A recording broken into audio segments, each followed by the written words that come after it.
Well, folks, are back. The original APBA Football Club started in 2011, took a little time off, and we're back. Thanks to folks who have started some pages since then. Of course, Mike McCune and APBA Football Club 2, and the APBA Football group page by Dale Ingham on Facebook. We've been doing our usual research into the state of the game and what's going on out there.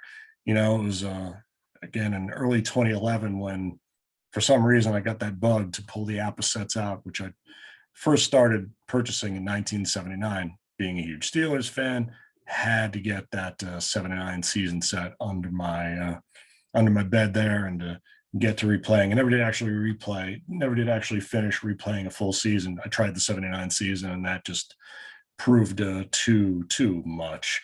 So you'll definitely never see a season replay out of me. That said, 2011, at the time, outside of Tom Nelshoppen's APBA blog, there wasn't really much APBA football outside of the forums, Delphi forums specifically, more specifically between the lines and outside the lines. APBA football was sporadically out there in the what we've come to know almost as traditional social media now. So believe me, if I had seen an APBA football page back then, I probably wouldn't have started this one. So that said, took a little break, not because of burning out, but probably because of, I'm going to try to coin the term burning up. It could be completely consuming to the detriment of all other work, paying work, really, let's be honest here. So that's why we kind of took a break. That's some other reasons. And of course, you know, the APBA bug never goes away. So I think my ears were burning that, right now on the current landscape, you see the APBA Games Facebook page is up to 2.4K members. And you've got some more podcasts out there. You got some live streaming out there. You've got some Ray Dunlap led Super Bowl pre-plays out there. So there's more activity for sure, but is it where it should be? I don't think so. And it's not a knock on anyone. I mean, everyone's trying their hardest, but it's just, it takes a concerted effort to make something, particularly in the world of social media, a point of constant discussion. It takes that commitment to feeding the beast, as we used to say in daily newspapers, to put out the daily miracle. That's all social media is a publish as you wish medium or set of tools. And you need that 24/7, 365 mentality to carry that out. That is the marketing that you get. Now, I'd heard that on one of the podcasts this week in APBA, that John Harrison was recalling spending, I believe, $8,500 on advertising, with a payoff being $75. That's $75 in baseball sales. I think that's a brilliant illustration of how advertising does and doesn't work. Like if you're Oreo, if you're Ford, if you're Metallica, and you've got millions of people waiting for your messaging, advertising is going to work. Hey, we, this venerable brand, have this new thing coming out. And otherwise, it really requires that word of mouth, and that's what the APBA community is so great at. I just wanted to, speaking of that, go through some of the things that we've seen in our re-entry here. I just mentioned the APBA Games Facebook page with 2,400 members. Now, in terms of the visibility and discoverability of APBA football information, the original purpose of this page was to be a clearinghouse for all that. Vintage cards and boards, the ephemera, much of which we passed on to John Harrison at the company proper, and and most of us have those. Those who've been playing for in the 70s and prior to that, we have, there's a wealth of that ephemera in existence. And those, we remember those color brochures in particular that really led us to the game. So just take a look here. Let's, in terms of discoverability, if you go to the APBA Games Facebook page, you've got the tab called Files. Certainly, since we shuttered our pages temporarily, Facebook, as every platform will do, has tweaked and fussed, changed some photo specs and functionality specs. So when I go there, I can check my last modified, and just looking at most recent post of May 12th, that's a, I can't even decipher what that file is. There's some APBA bowling files, opening day rosters, etc. But if you search for APBA Football, you will find what comes up, but searching the right thing, first of all. They put so many icons and things, you have to kind of pick your spot here. 1, 2, 3, 4, 5. There are 5 PDFs. I'm just going to check on, well, I see them. You can see the career.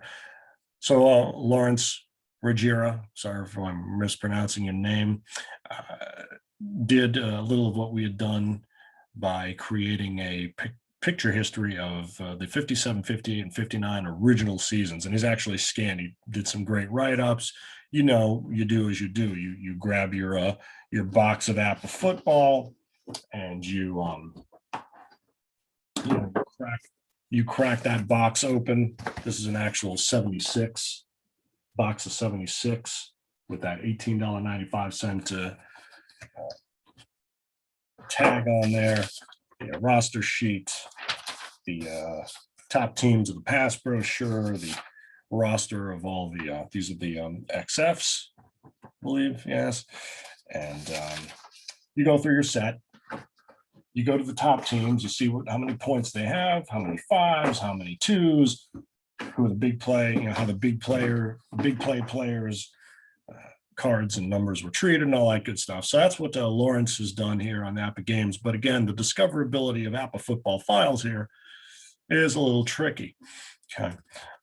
Speaking about the new podcasts out there, Double Take with Kirk and Kevin Weber, and I believe they are affiliated with Tom's blog, working with him on that. Tom's blog, of course, Going Great Guns. Tom, we salute you, sir. He's always been good to us in terms of sharing our videos. You'll see a lot of our, they're unfortunately dead links now, but a lot of mentions about our Canton conference in 2013 and unboxing videos and you name it, things like that. He still has an article there that queries those of us who created APBA tournaments, APBA events, and kind of tips for folks there. So looking at the Double Take gaming podcast on Spotify, they're up to 39 episodes. That's great. The last one that I see here in November 2020. Of course, the great Greg Barath is featured number 33. Check that one out for sure. We've got to repost our interview with him and Mark Zard that we conducted, I think, in 2012. Those of you who are going to the Atlanta convention every year, we'll see Greg Barath there. Although he's since moved from Alabama to Washington State, we're going to catch up with him soon. And I see that Tom Nelshoppen was a guest on episode 21 of Double Take, which makes sense since they're affiliated. I've got to talk to you, Tom. We should do a roundtable here and compare some notes. I think it'd be a great little cast here. Double Take podcast on Facebook has 124 likes, 133 followers. Then the other main podcast I'm seeing is John Asselon's This Week in APBA Anchor, or This Week in APBA.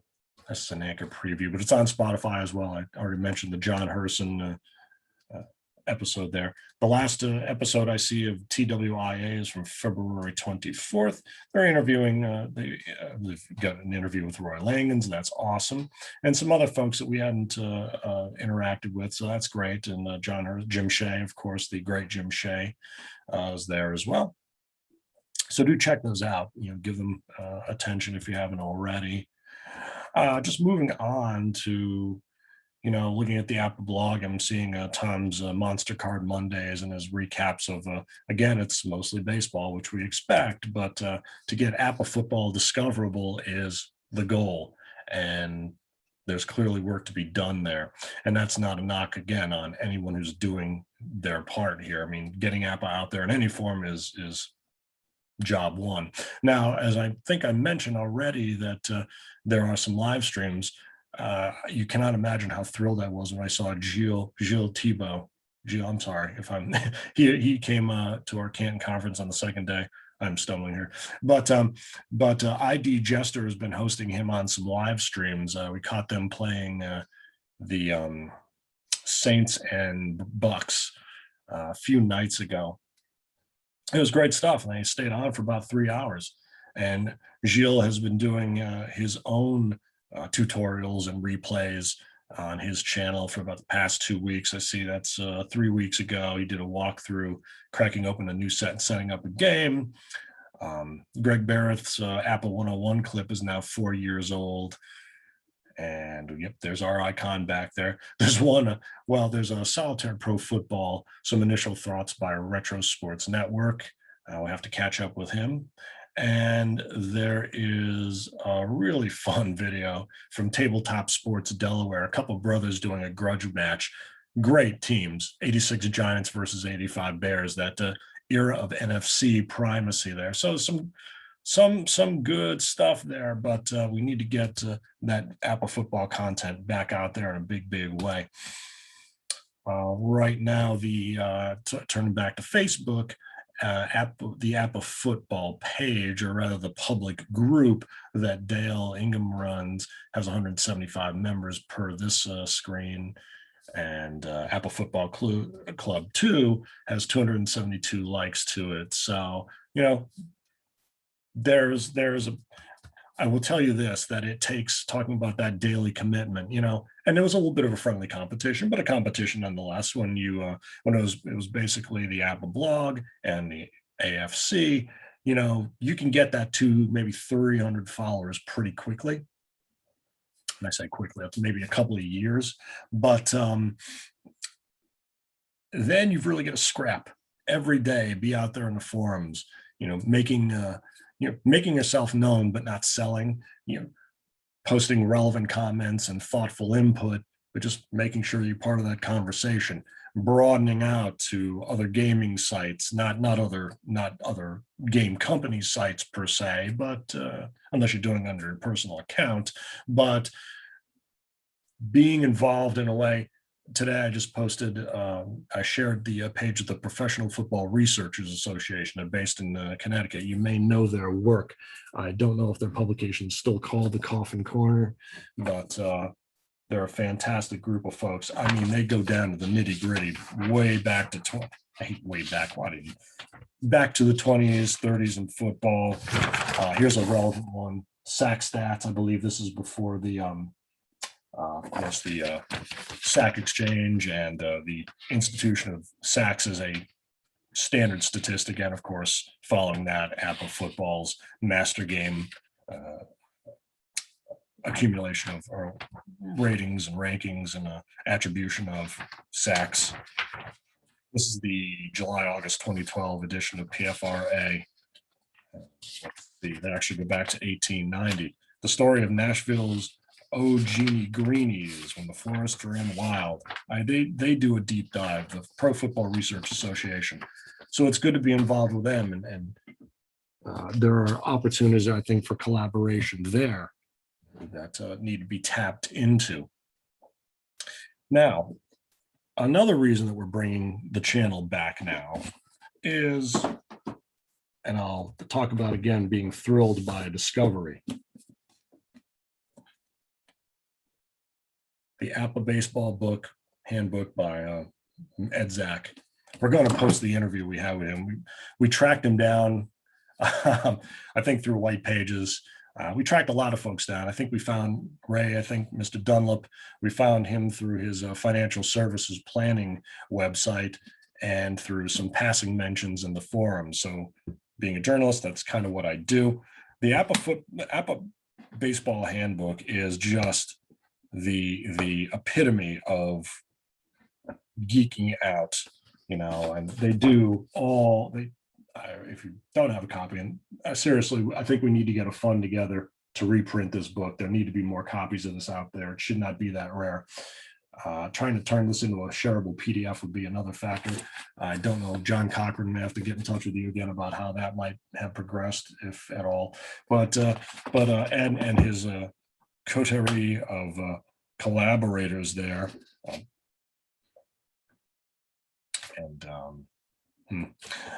We got our copy from Steve Ryan, I believe. Thank you, sir. It's been a while, so if I'm missing names here, I apologize. The Zajack Handbook goes deep dive into the early seasons. You get the point. It's long overdue that we have a football handbook. I'd started a page for that, I think in 2012. We ended up actually having 168 followers, and I apologize for kind of leading people on and not really getting into this level of work. I mean, right now, this second and ultimate edition of the Zajack Handbook tops out at 687 pages. But that said, there is clearly room for it. I just had an inquiry on our handbook page that somebody asking if this book is already for sale. No, it is not, sadly. It's going to take, again, that's that burning up, not burning out, but burning up.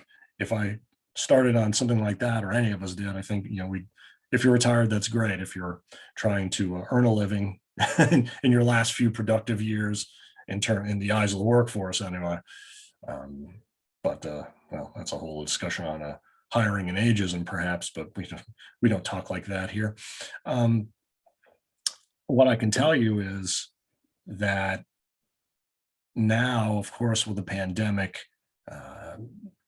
board games went through the roof. Guitars, I'm a guitar player, went through the roof. I went ahead and launched this channel. I'm running a guitar channel as well, very fledgling, but we have some good stuff there too. There's always a niche. So no matter who you are, document your replays. If you got a league going, live stream it. Set some standards for that too, to let people know that what they say is going out there live. Get on Instagram. That's our next big goal. I'm on Instagram with my channel, Guitar is Dead. I think right now there are 8 posts. I'm just going to go to my Insta here. Check out APBA Football. And the last I had seen is there's simply a hashtag topic page with 8 posts. Yeah. So there's clearly that's another venue to get on, and we will get on that. The National Card Football League and talk about getting out there. They've got their webpage. I wish they had a video channel. Guys, if you're listening, or I'll reach out to Jerry Zajack and Steve Meyersburg.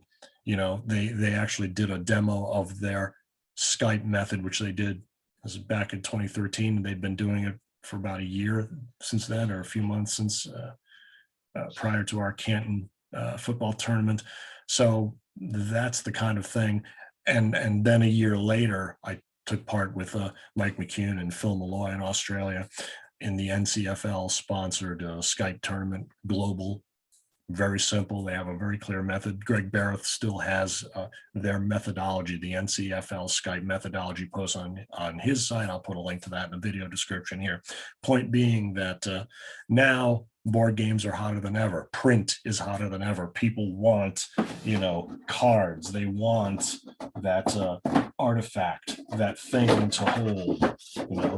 They want that, thing to possess. When you look at a Jerry Rice, nice old asterisk there, that is a copyright 95. So I believe this is a 94 season set. Remember, they changed the kind of indication of the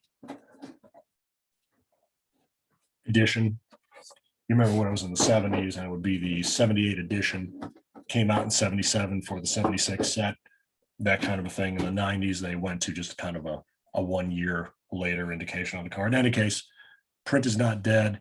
Print is premium. People like their card games, their board games. They are through the roof.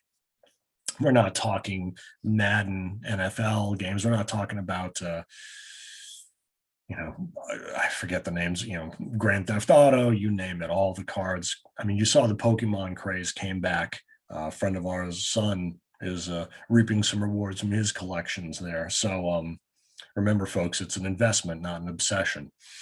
A few years ago, the book came out.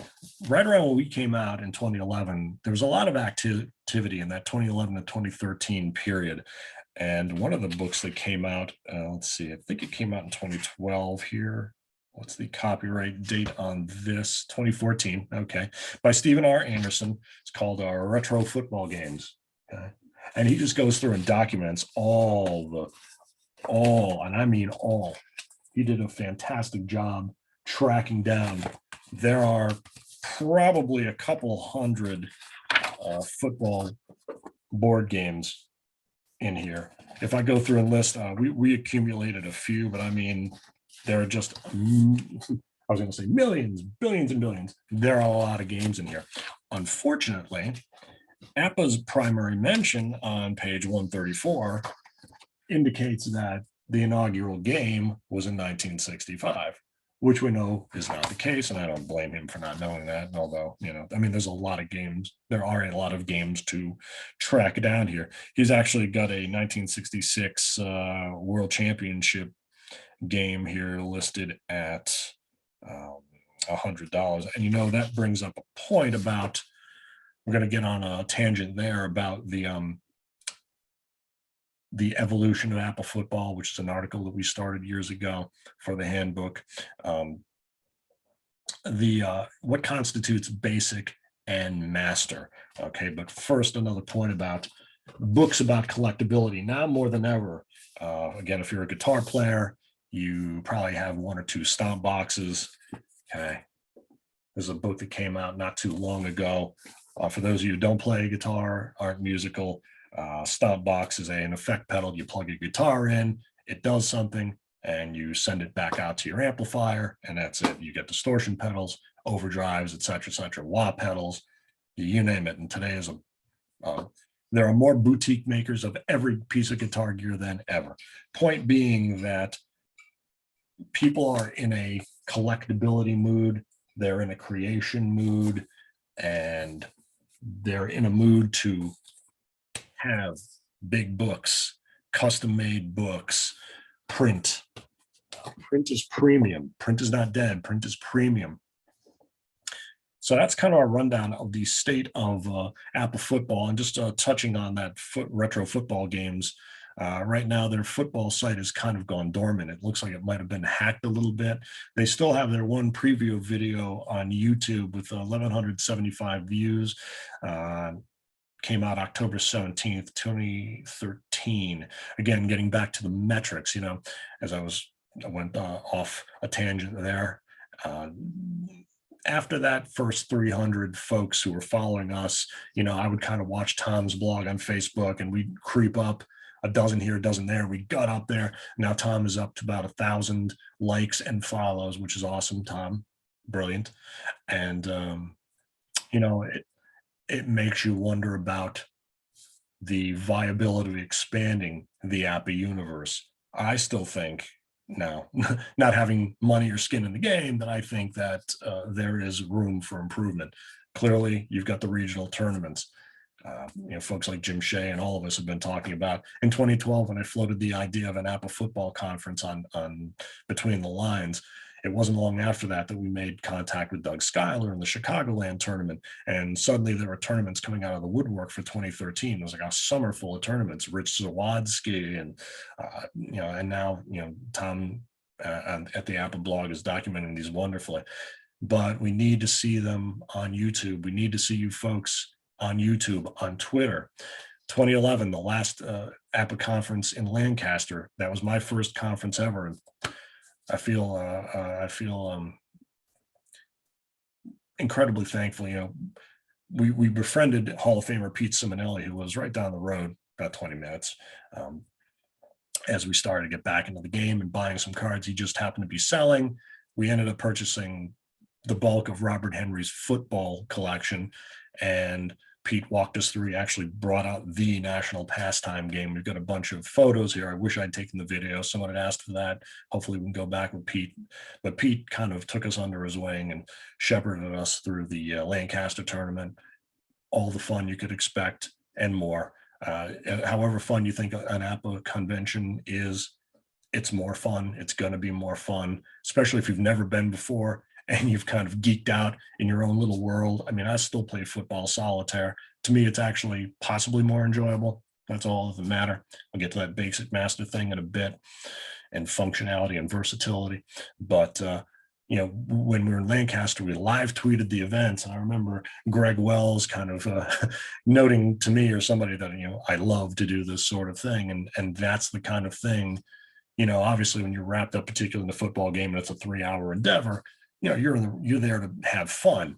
My role as I took on was to be there to share that with the community. And one of the things, we left kind of many opportunities on the table when we shut down the APBA Football Club the first time. And one of the things is we had tried to incorporate some Skype play, more Skype play than the NCFL and their wonderful demo. Thank you guys again for that. We had hoped to incorporate more of that. And I'd been telling pre-pandemic, I'd been telling clients of mine, people with whom I'd worked in, you know, professional life, that, you know, you're leaving money on the table if you're having a conference and not charging people money for some level of remote access to your conference. You know, a package of keynote access. What's it take to set up a camera, set up a live stream? These days, of course, out of necessity, you know, it's been forced, but, you know, sometimes folks don't like to listen. But I'm telling you, as an APBA aficionado, as an APBA ambassador, whatever you do, if you're playing a game, set up your phone. Doesn't matter what the quality is. And my friend, my channel partner with my guitar channel, I can go back and forth on this. He's a studio guy, so obviously production matters a lot to him. Me, I kind of am a get it out there guy.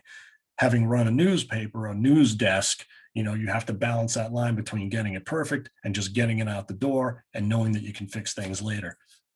Live tweet a conference, yeah, your tournament. Live stream it. Get on Instagram, live stream it. Get it on YouTube, live stream it there. Live stream it on Facebook. Document, document, document. Share. Send it to John Herson. Post your own channel. The more channels, the better. The more that APBA shows up in Google searches or DuckDuckGo searches, Bing searches, whatever your search engine is, get it out there. So now I want to talk a little bit about the evolution of the game. So much is spoken of the master game.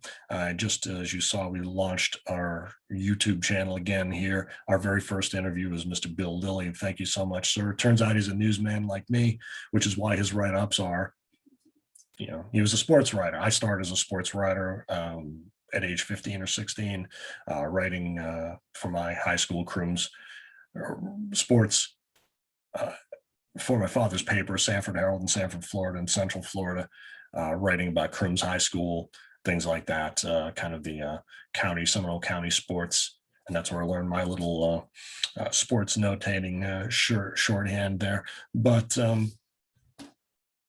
so in terms of the game and the evolution of the game and the playability of it, Bill Lilley swears by the master game, as do most folks, and I understand that.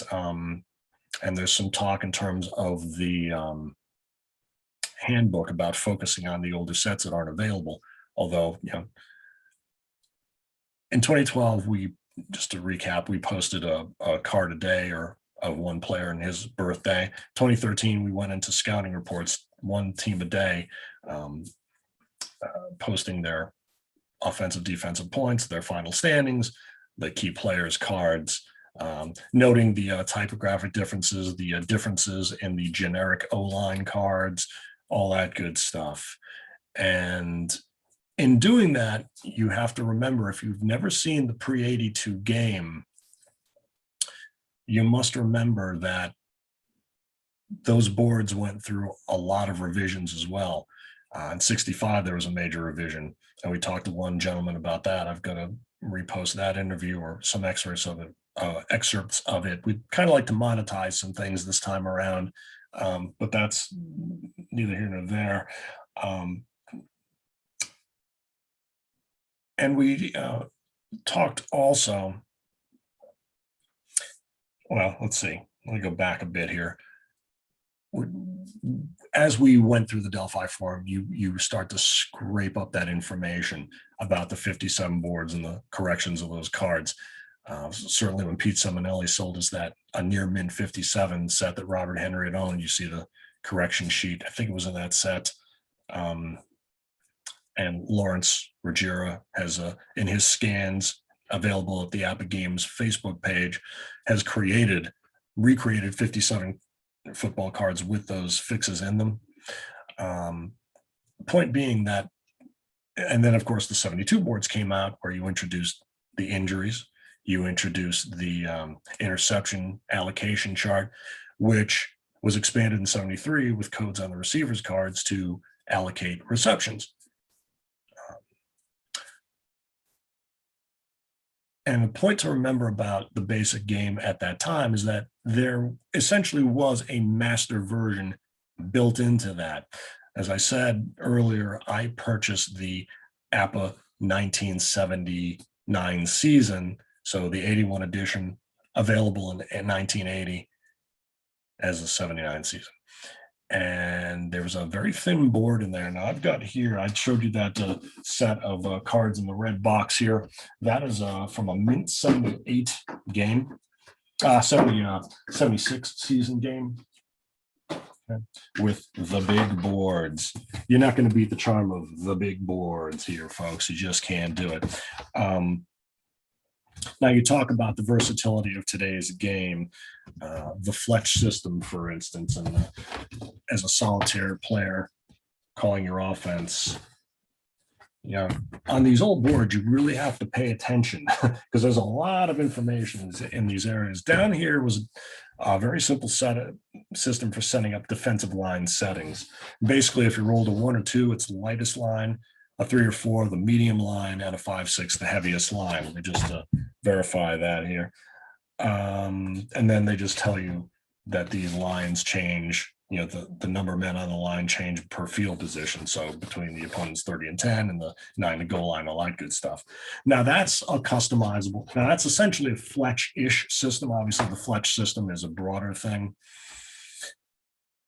I think some other folks had issues with the fletch system, but we interviewed the creator of the fletch system, and we're so glad that it's included in the master game now, where you can really reward the higher pointed team for being in position and calling the right play. My contention is, if I replay the 76 bucks as many folks have, my contention is that even if you're a bad team, you still had players in position. You can call the right defensive play, you just can't execute it.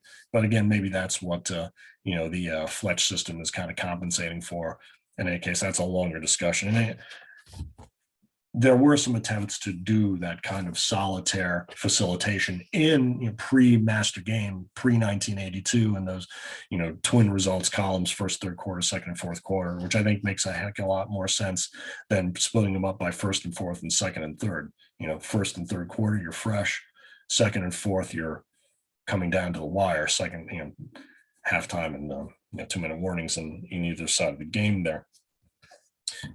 Point being that something like this very simple system can be customizable, make it a rule in situationally on a 1st and 10 at the 20, you roll a 1 and it's a light line. You roll a 6 and it's a 7 line. That gives you 2, 3, 4, 5 as a standard line if you want to do it that way.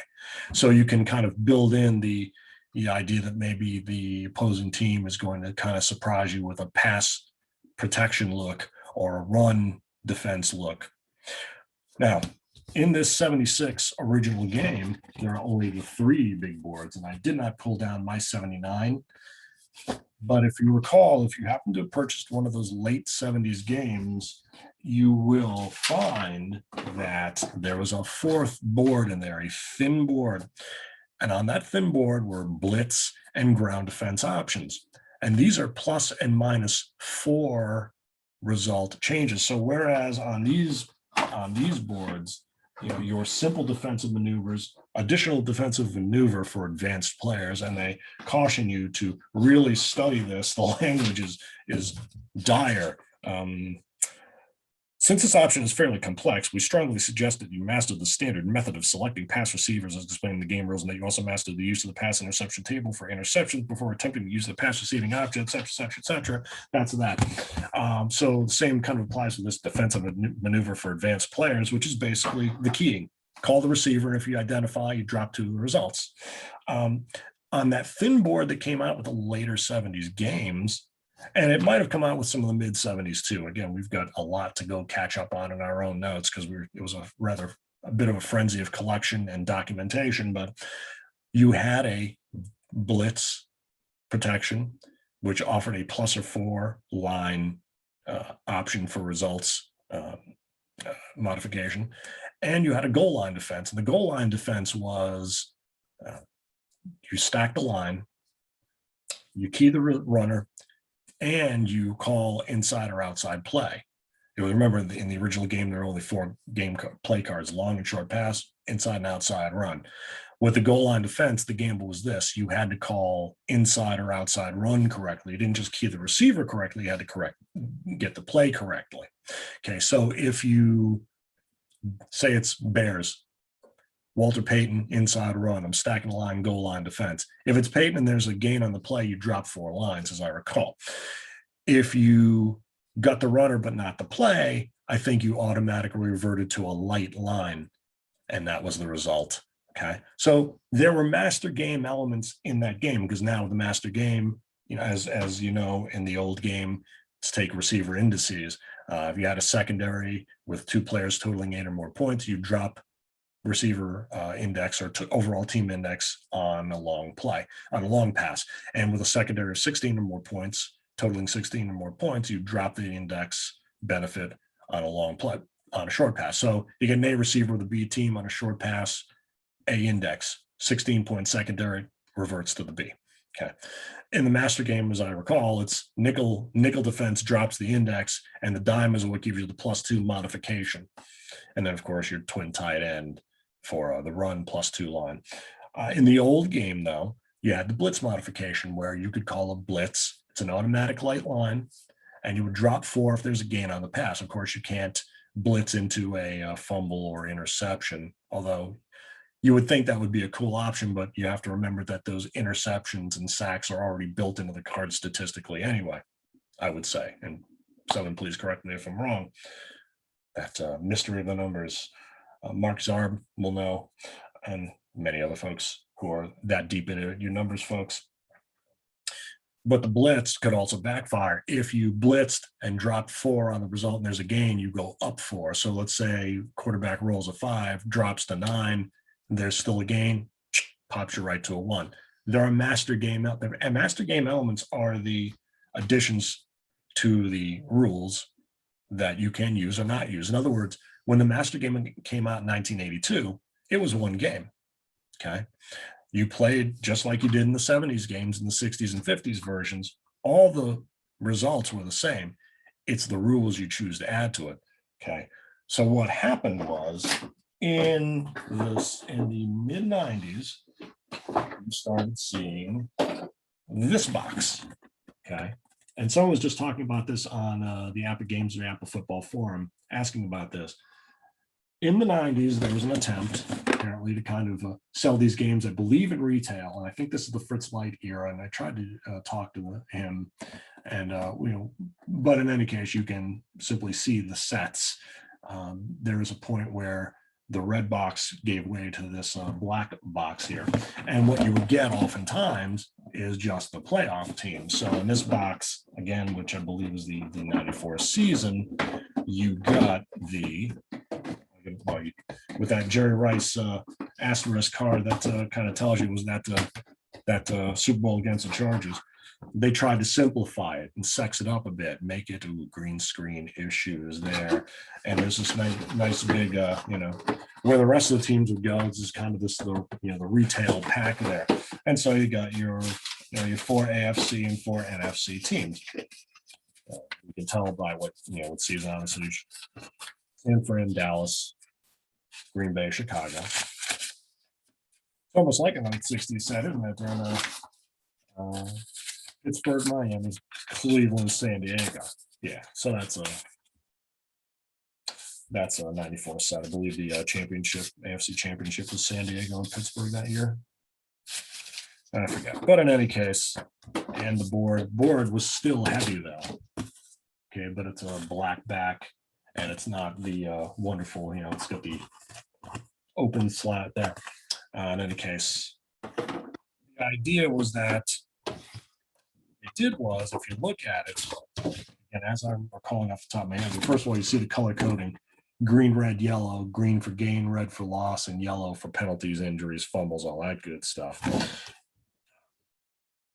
But what you saw was they went back to single results columns. So instead of first and third and second and fourth quarter, what I believe they did, again, top of my head, was they went to the master game from 82 until about 92, 93, I think, season, and took an average, just took the first results column, the second results column, and put the average down here. So on your inside run, opponents 10 to 30, B index standard line, you got a 4 with a roll of 8. Okay, you're 4, 6, 8, 10, 12, 22 back, as opposed to your outside runner or receiver 3, 5, 7, 9, 11, 21 backs, and those wide receivers that did the end run. So if you go back to those master charts and your master charts or today's master chart, you'll see that one result on that inside running play is kind of, I believe, an average of those two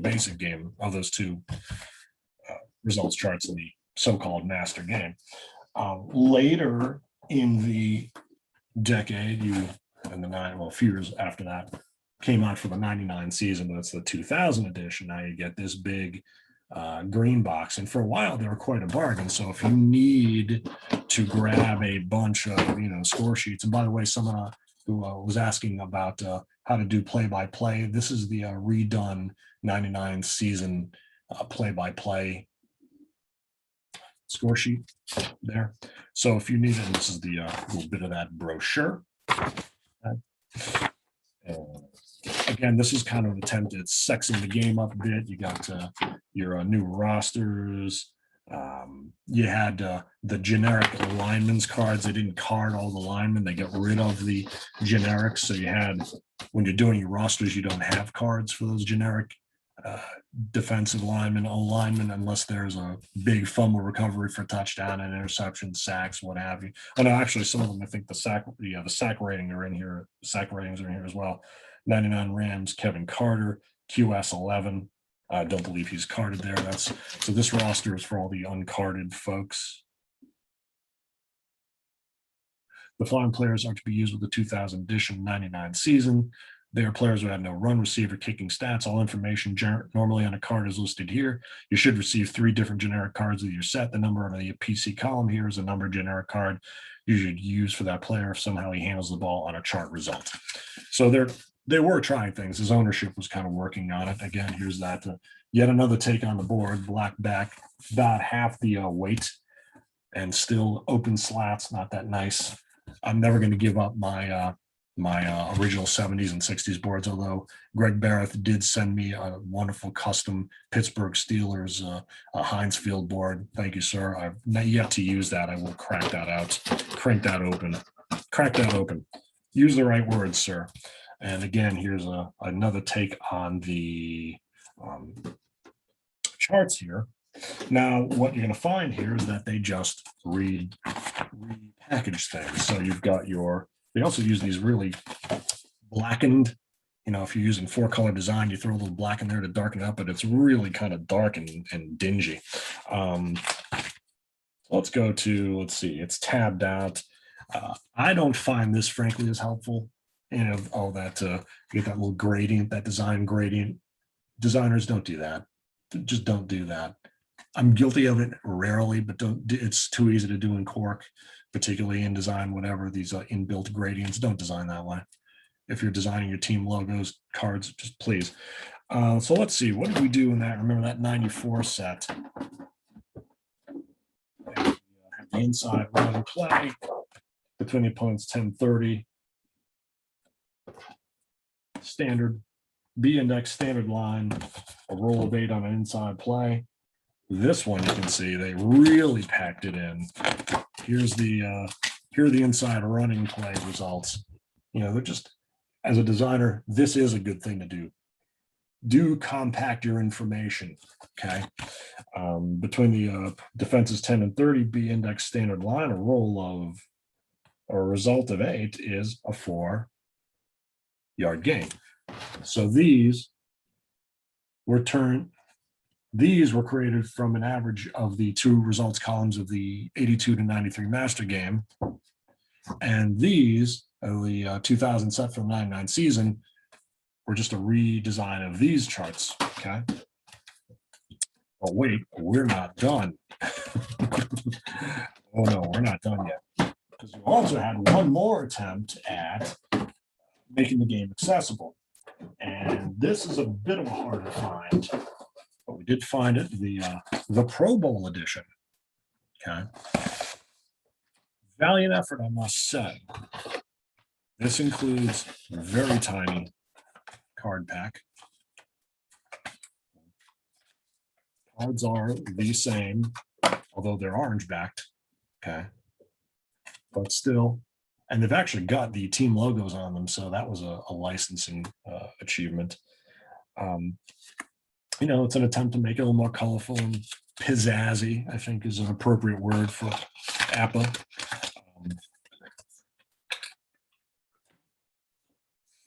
So this was, I think, again, a shot at kind of selling in retail as opposed to, you know, Verrill and Skeet and those wonderful trips everyone has. I actually lived in Eastern Pennsylvania in Coopersburg in 76 to 77. Saw my first full Super Bowl 11, Raiders, Vikings. My dad always bet on the Vikings.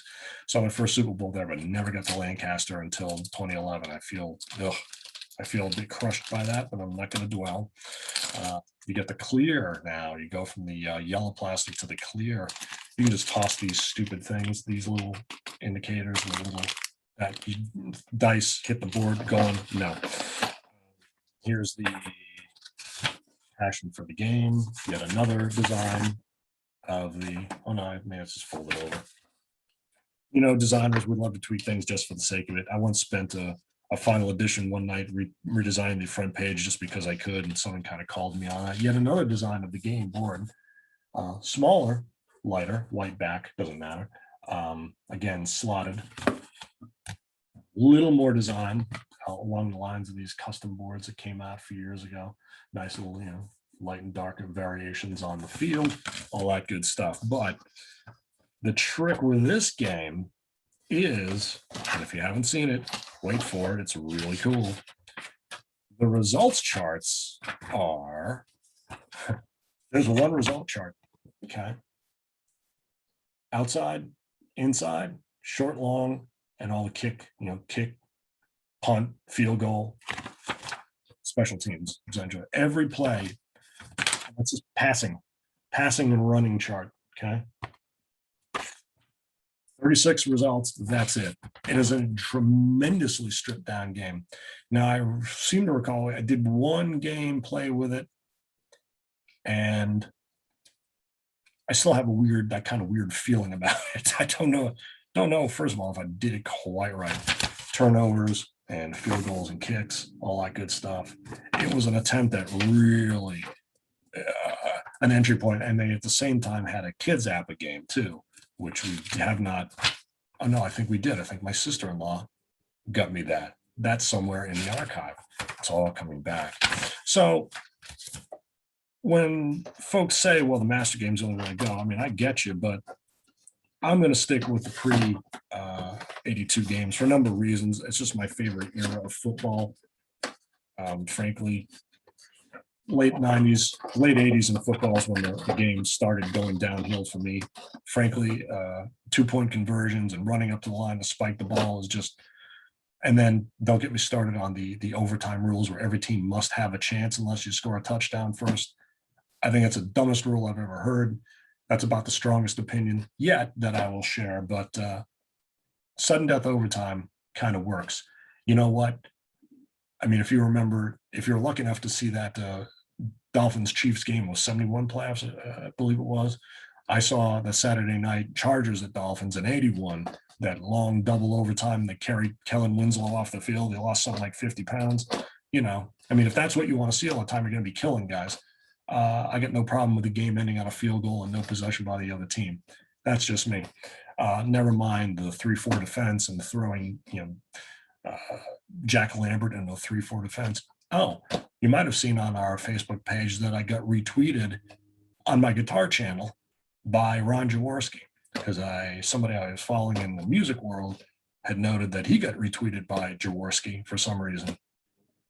And I just made a reply to that tweet that The Games That Changed the Game is one of my all-time favorites, if not my favorite football book. My mother, I actually lent it to her. She loves it too. It's fantastic.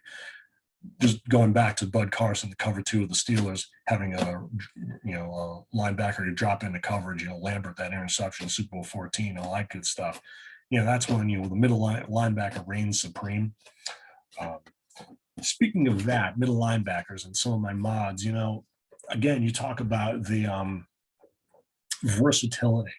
Some folks, I think, believe that the pre-82 game doesn't have versatility to it. Well, I'll tell you about a couple mods that I did, and I'm going to do a video about how I tend to prefer to call defense and shuffle play cards to call the offense. I'm kind of calling both sides of the game. It's a weird setup, but I think it worked. It came to incredible result in my 7-game Raiders versus Cowboys series. But I tend to like to, whereas Bill Lilley was telling me that he watched Greg Barath do an hour demo of or a discussion of the fumble numbers in the cards, which is tremendous. I mean, Greg was a kind of an analyst, I guess, in the military side of things, and stats, which, that's why a game like this is kind of daunting to me anyway, but I kind of added the blood and the element of emotion to it. So in that Raiders Dolphins series, it was a series of best of 7 series. The Raiders and the Cowboys in the 70s only met once, and at the end of 74, thanks to the weird scheduling, it's not like it has been with the 32 teams and the rotating, this conference faces that conference. It was, you faced everyone in your conference twice, and then some random bunch of whatever stuck to the wall in terms of the scheduling that day, or for that year. So Raiders Cowboys never met. The Stabler Staubach Cowboys met once, and of course there were a lot of Super Bowl near misses. But of course we remember those grand old, some folks call it akin to the baseball dead ball era, Atkinson and Tatum, and all those when the safety reigned supreme. So Atkinson and Tatum. So what I do is I add a little flavor to the pre-master game. I had a rule whereby if you throw a long pass incomplete and you're facing those 70s Raiders with Atkinson and Tatum, you've got that pride and poise punishment. So you throw incomplete to your receiver, you roll the dice again. If there's a 2 or 12, I throw an injury in there as well. It's kind of brutal, really, when you think about it. But that was the game. So you add a little bit of that team-specific blood and guts. I also do a thing where I name an offensive captain and a defensive captain, preferably a 5, but some teams might only have a 4, and that's part of what we do with a handbook is, the 64 AFL teams, the original 64 AFL set, no 5s in there, all 4s. 4s are the top number because of the whole inferiority to the AFL and all that good stuff. Speaking of the AFL, you remember that AFL series with Madden? This is get all my. This is a good cool little book here. Remember the AFL? This is by an author, Dave Steidel. I believe, is he the one who was friends with? The enemy. I have some. I think this guy ran a Facebook page. He was actually very good friends with Lance Allworth. In any case, the AFL, the colorful, and all that good stuff.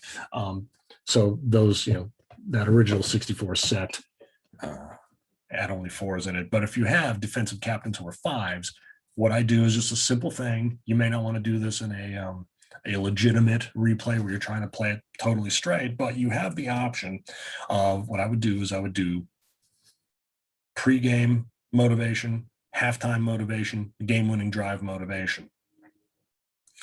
you name your two defensive captains. So you got your Mike Singletary is what I'm trying to get at. You've got your, your blood and guts leader, your Lionel Alzado, your Lambert, your Elway, fire him up, your Favre, whoever it is, your Hines Ward, whoever, Bettis, Palomalu. And you roll a very simple 2 or 12 before the game. And again, this kind of ties into the Fletch system, which, where you're really putting teams in different indexes per play, I think is what it was. You're calling the right play, but as I recall, if I'm recalling correctly, or there is a scheme out there where you kind of change the opponent's index, offensive index, based on talent of the defense. Yeah, that's the one, because you're, instead of doing it game wide, you're doing it play by play, as I recall. But in any case, so I'm going to do a roll for Jack Lambert facing the Cowboys. I'm going to do a roll for Staubach or Tom Anderson. I think he was only a 4 though. Maybe Tutel Jones. I don't know. Although he seemed more of a quieter guy. Maybe it's Charlie Waters. In any case, you roll for the offense, you roll for the defense. If the offense rolls a 2 or a 12, you put them up. You take their standard index and move it up 1. I mean, really, you're not going to have this happen all the time anyway. It's just a nice little piece of flavor. If your captain is 5 point, you give him an option of 2 or 12 to hit that leadership gain. If you have a player of 4, you only give him either the 2 or the 12. Doesn't matter. So if your offensive captain, the best guy in your team, highest pointed offensive defensive player is your captain, 4 points. You got 1 number of a 2 dice roll to get that index boost. Or if you're the defensive captain, you roll a 2-12 as a 5-pointer, or a 2 as a 4-point captain. You drop the other team's index by 1, 4.5. So you do it before the game, you do it for the second half, and then you can decide for the game-winning drive. This is where you get into your Montana and that Super Bowl drive against the Bengals. Hey, isn't that John Candy moment? 1st and 10 at year 1, and you got to go all this way. The 5-point offensive captain can roll a 2 or 12 and maybe raise that index for that game-winning drive. Just again, it's not going to happen that often. I mean, what are I'm going to look it up really quickly. The probabilities of a 2 to 12 dice roll.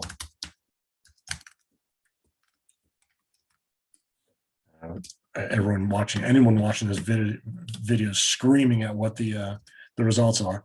So yes, the probabilities of a 2 or a 12 are 2.78%, and the 5, 6, 7, 8, 9 are the highest probabilities roll. So, again, just Mike Singletary is not just sitting there. Now, some folks are asking about what games have a good PC and board game components. And one of the games, I think it's 4th Street Football, or Inside Blitz. I think it's 4th Street Football, where they get into, one of the things they tout is that your offensive tackle might have as much influence on this play as, your big playmakers. And that's one of the things that Ray Dunlap tries to answer with his matchup system. Something I try to match up. You can have receivers who go into send your team into an A index. And again, you've got to balance your modifications with, if you get a Jim Brown and he's got 15s, and he's got that 1, his gains are already calculated to give him his yardage at his team's most common index against these opponents, incorporating, the likely number of keys he's going to face. I mean, I understand that, but still, wouldn't it be cool if you've got your O-line, you compare your O-line versus the other team's front 7 or front 4, you're facing the people eaters, the fearsome foursome. Maybe you have a defensive tackle target. If you really want to get into complex blocking schemes, that may weigh the game down. We talked to Bill Lilley about this, how real life game, things that happen in the real game, like the sack exchange and the resultant sack allocation numbers in APBA Master Game, kind of influence the game. But, recall that Seitz had been asked to do a lot of modifications, and he stressed, as I understand it from my readings and understanding what people documented in their own way, is that you've got to keep the game playable. So having that level of matchup may not be that cool, but you can create on your generic cards little packages of outcomes. The game is eminently customizable, and frankly, I think, well, it doesn't matter if it's the master game proper post 82 or the reemergence in the 2000s of the master game, or the pre-82 master game, which is just ordered differently. There are master rules throughout APBA history, except in those earliest, say 65 and before. So just something to keep in mind if you're considering games. Seeing a lot of those prices go up right now, and on eBay auctions and whatnot. So it's a tricky time to buy, but I still prefer those 70 sets, and you can customize a lot, and they are, I think, as every bit as flexible as the master game. So with that said, that's kind of my APBA Football Club state of the APBA Football Union. I shouldn't make a face like that. Let me know what you think, and stay tuned for more good stuff. We're probably going to be a little less active than we had been before because we're running a lot of projects, but we really do want to start moving ahead, pulling out all the old sets. I don't think we have any gaps, but if we do, we'll let you know. We'll maybe put out some feelers there, but I think we have all the sets, including the very elusive 66 AFL original. And now, of course, we talked to Bill Lilley about this, how incredible John Herson, incredible job he's doing getting out the recalculations of those 60s and 70s sets. I think I actually did a test cart and put 10 seasons in, a total about $800. I'm not doing that right now, but for the yearbook, you're absolutely going to see a 57 then and 57 now. That absolutely needs to happen. It's not about the availability, it's about the history of the game. And again, people like ephemera. If you like the NFL and you want to learn about this game, I think there's a whole host of untapped potential there.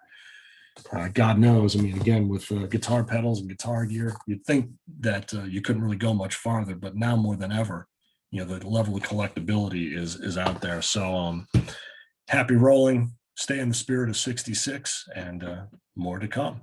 Thank you as always for your time and attention and your input.